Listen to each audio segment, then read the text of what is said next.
Hello বন্ধুরা, তোমরা কেমন আছো? আশা করি ভালোই আছো। এই যে দেশি রুই মাছ আজকে আমি রান্না করছি।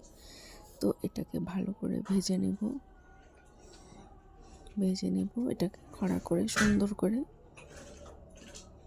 তো দেখো, মাছটা খুব স্বাদ ছিল। ভাজা আমার হয়ে গেছে।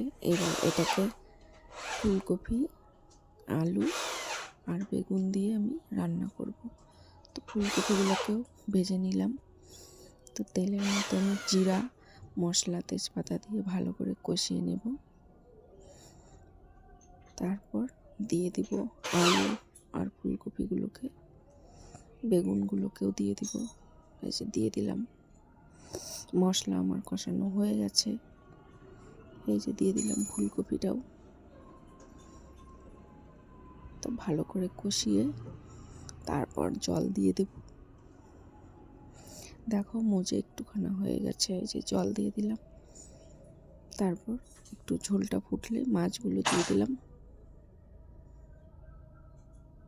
এটাও দিয়ে দিলাম। তো এবার ধনেপাতা দিয়ে একটু ফুটলে নামিয়ে নেব। গরম গরম মাছের ঝোলের ভাত খেতে সবাই চলে আসো। তো সবাই ভালো থেকো, সুস্থ থেকো। এই যে দেখো, তরকারিটা ফুটছে, নামিয়ে নিলাম। টাটা।